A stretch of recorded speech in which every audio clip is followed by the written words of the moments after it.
Well, here we are on vlog week 8, I believe, which is quite astounding. I didn't think it would be going on this long. I don't know if you remember at the end of the last vlog, I was in the garden potting up brassicas. Well, I've got so many brassicas, it's carried on into Wednesday. It's not too hot out here this morning, so that's quite nice.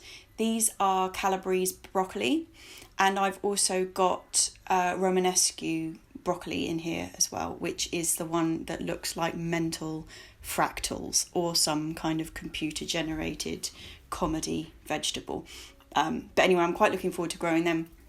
Did try them a couple of years ago, but as I've said before, we've got this problem with club root with brassicas, and so it's just been a disaster. But this year we've kind of got a bit of a strategy to get around that, so I've got everything crossed that we're going to have like the year of the brassica this year, so hopefully.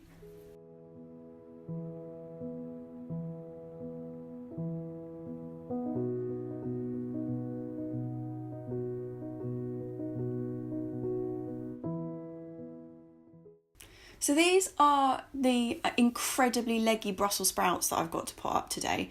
2 varieties, I don't know if you can see that. One variety all came up, isn't it lovely? And the other one we've got this little shrimp.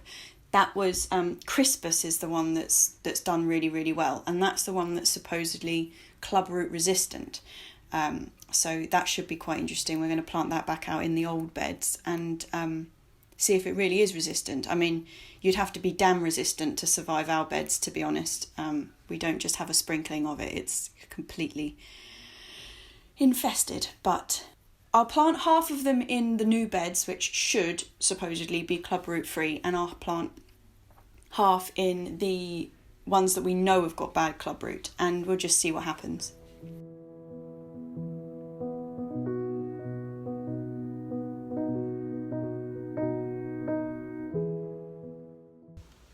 Hi, it's an absolutely gorgeous Thursday afternoon up on the plot. It's a bit windy though, so if you kind of move around a bit, apologies for that. I'm just going to be potting up the aubergines, we've been growing these at home, and they've got to quite a decent size. We're growing 4 varieties of aubergine this year. We have got a fairly standard one, which is Black Beauty, which is, you know, a bulbous kind of classic aubergine shape. We're also growing Long Purple, which is sort of an elongated. They don't get huge, they only get to about this sort of size. We're also growing one called Black Pearl, which we got last year, and we got it as a grafted plant last year, and we've got another one this year from the same place, and God, was that a beautiful aubergine. It's almost completely spherical, and it's so dark, it's just like a shiny, well, it just looks like a massive black pearl basically. Really, really nice, and really solid flesh, so it sort of doesn't disintegrate. You can make it into sort of curries and that kind of thing, and it sort of holds its own, which is quite nice, because sometimes aubergine, you know, can be a bit mushy. And the 4th one we're growing is one I've never grown before. It's called Orange Tiger, and as the name suggests, it's orange and stripy and quite small, so supposedly only about this big and round and orange. So we'll see how that goes. They've got quite different leaves actually. This is the Green Tiger. Can you see they're really quite kind of serrated rather than, say for example, Long Purple that's really round. So that's quite exciting.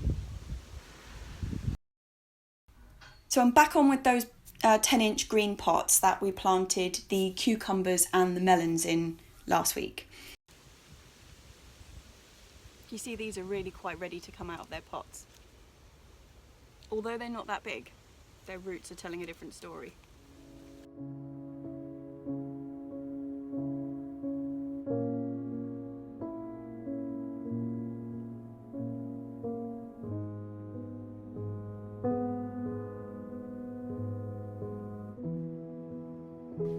Well, that's the aubergines in, but have a look how much the cucumbers and the melons have grown. So these are the cucumbers on this side, and these are the melons. They're off.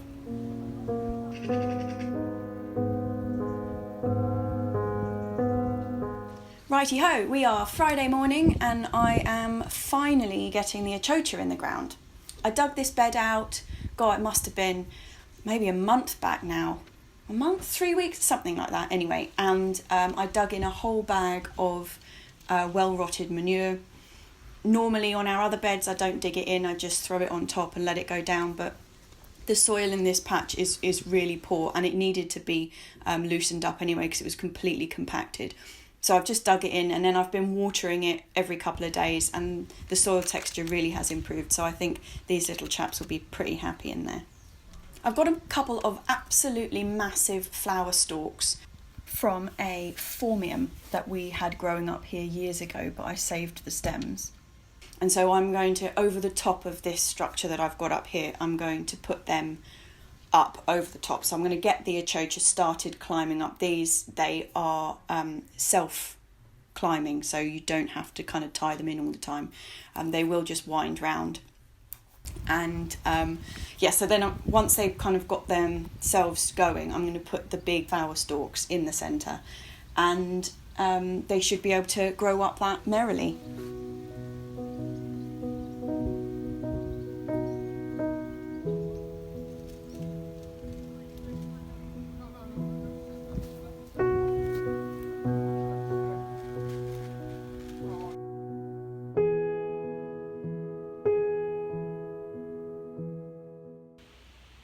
Hi, apologies, I am really sweaty. It is so hot in here.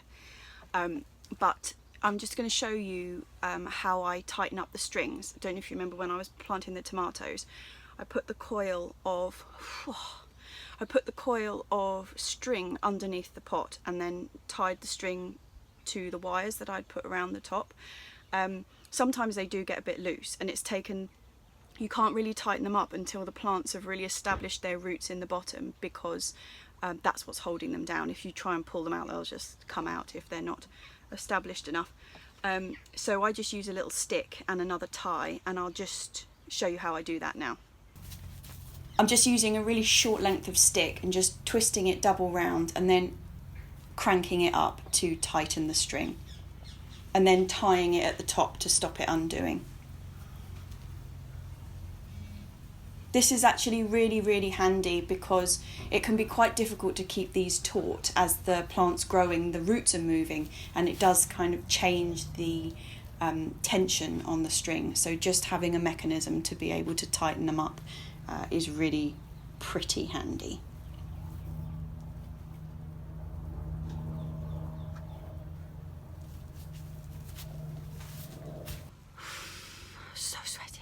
And then as you need to tighten them, you just undo that little tie at the top and turn your stick and re-tie them. And then they're fine. So I'm just going to go around the whole greenhouse and do that, and then I'll probably just take off a couple of the lower leaves of the plants just to give them a bit of a lift off the ground. And they also don't like getting water on them, and it's quite difficult to water underneath without getting those leaves. So I'm going to do that, and I'll show you what it looks like when I've finished. Well, we are all tidy in here. I've done a bit of weeding. I've taken those lower leaves off, and that's given the peppers that are at the front loads more light and a bit more clearance to grow, and should make the watering much easier and the feeding. So it's looking pretty snaz in here, I think. As I was doing the weeding, I also found that the experimental tomato cuttings that I took have taken with no problems. I just nipped them straight off there and shoved them in the ground, did nothing else. They completely flopped at first and I just left them, but now they've really picked up. And thankfully the hose has been leaking, so I'm trying to cool down.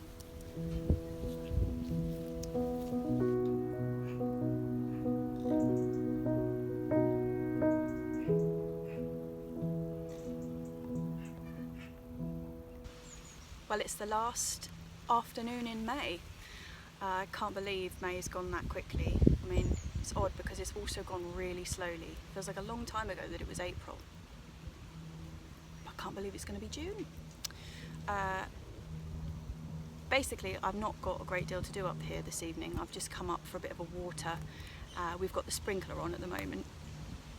And I'm going to just cover over the strawberries because we had a ripe one yesterday that is no longer with us, so somebody's got in, but obviously the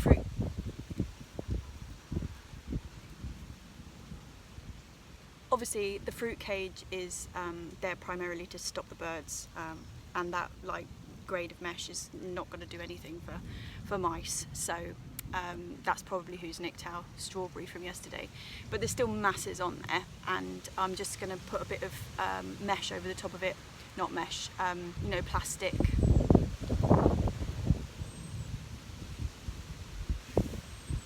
Just a bit of plastic mesh over the top, and hold it down with bamboo canes for tonight, and hopefully they'll still be there tomorrow. I'm going to make a box cage for them eventually, just that will just sit straight over the strawberry patch, so that should be all right.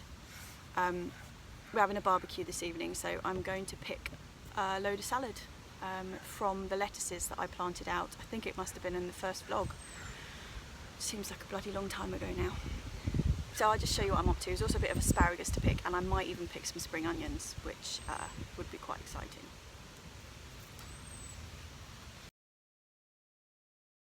I'm just using these wire hoops to hold the netting up off the strawberries, and then the bamboo canes just to hold the netting against the soil, so that supposedly, I mean, something could dig under, but nothing can just run under the netting.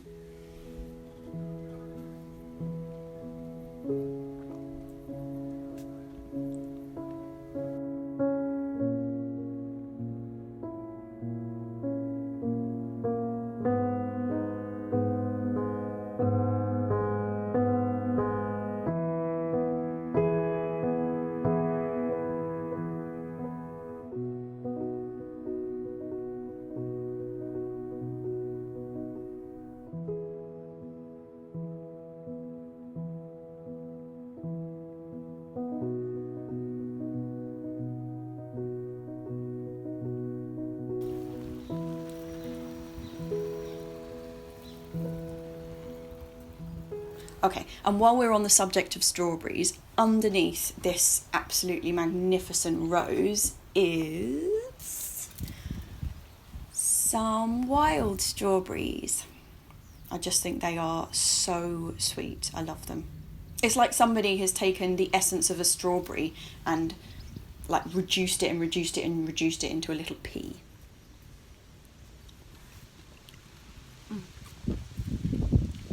That's really good.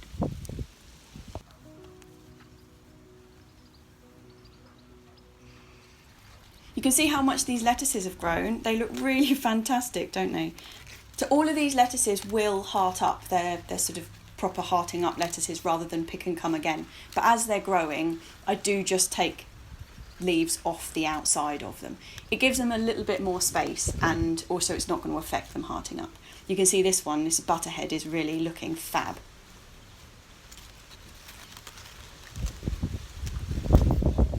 And yeah, I am going to take some spring onions.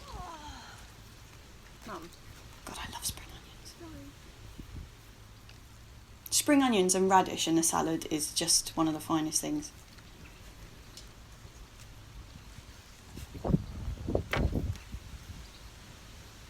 Also, just going to take this asparagus back to stick on the barbecue. Asparagus is a bit of a massive root that sort of stays underneath. You want to keep all the weeds away from it, and we've got these stepping stones so that we're not going to break any of the heads as they're coming through.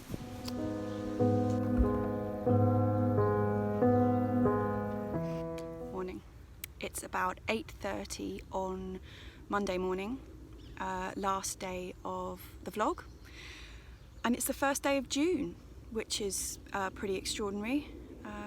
Things are really starting to green up now, despite the really hot weather. Trying to keep on top of watering has been a bit of an issue, really.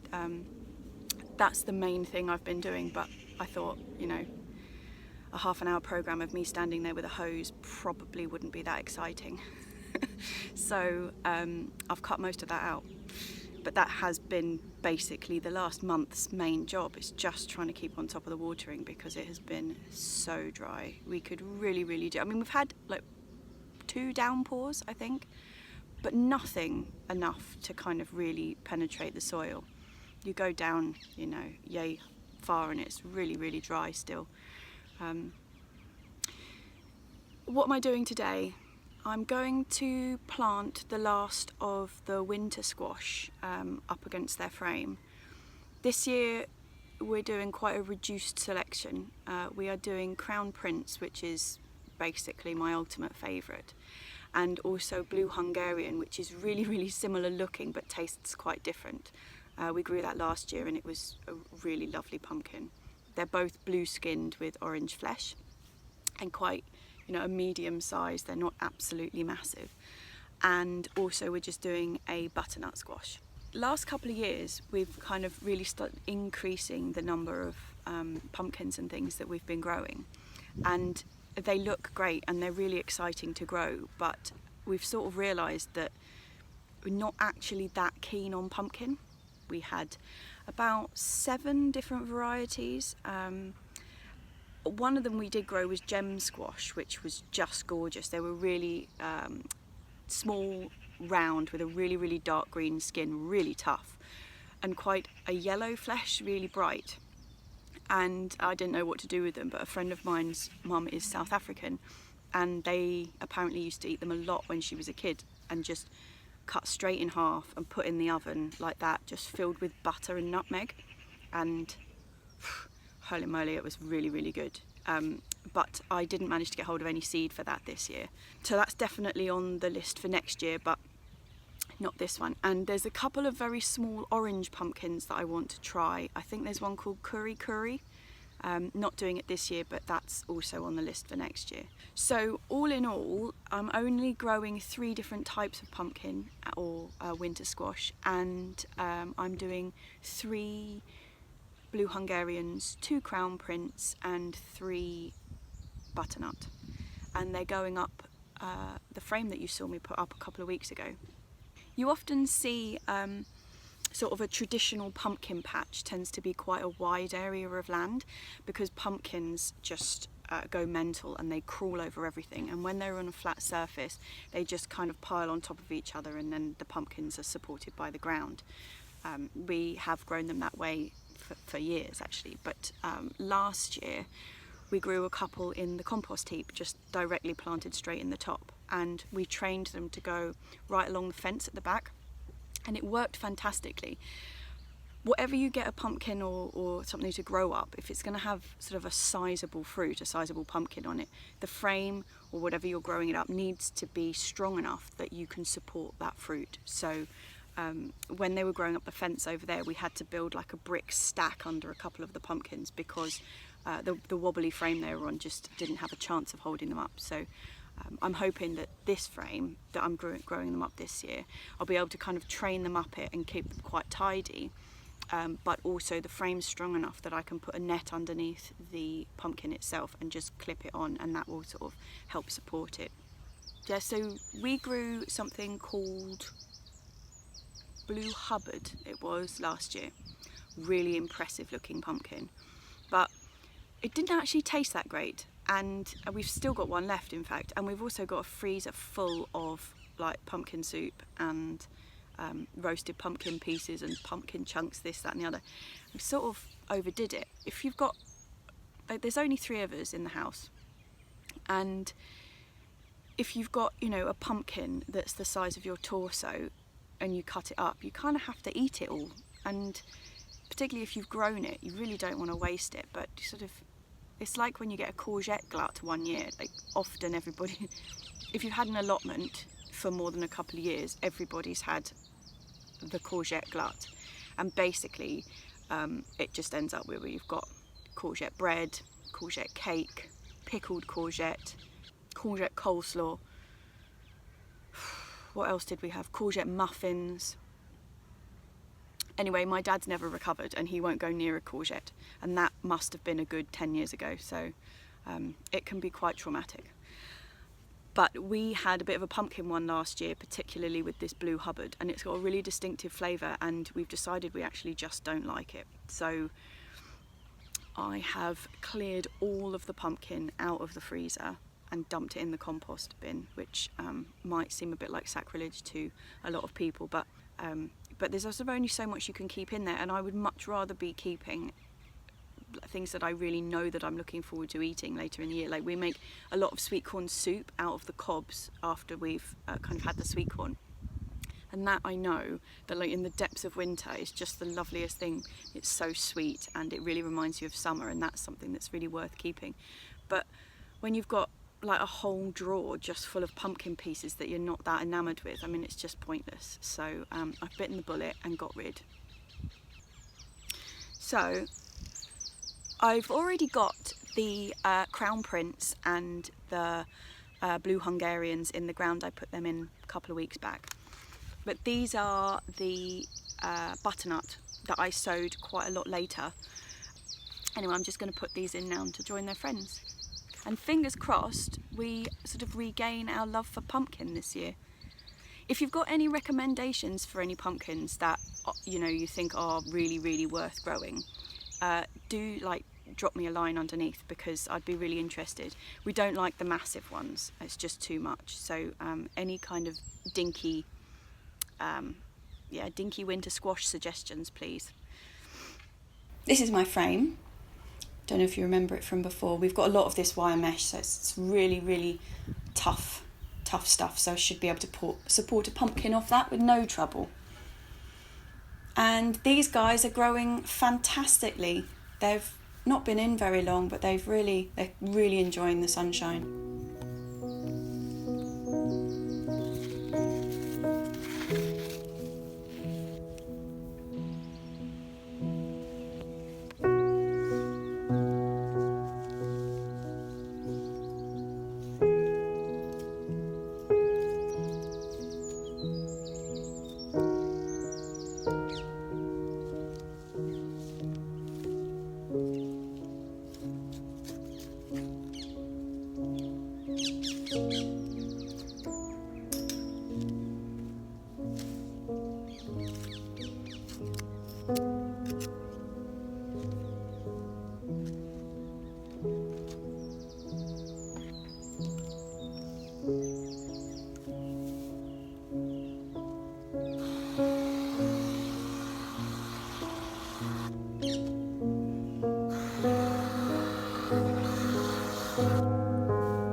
Careful, because I planted a row of radishes, or sowed a load of radishes just along this edge the other day, and they haven't come up yet.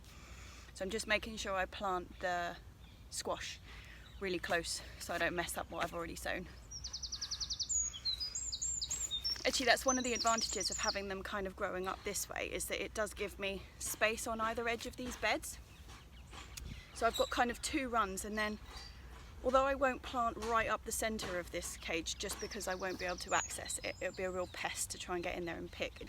So on either end I'll probably just stick in some lettuces or something that doesn't mind a little bit of shade, and then I'll be able to pick them. So it's quite a good use of space having this frame up.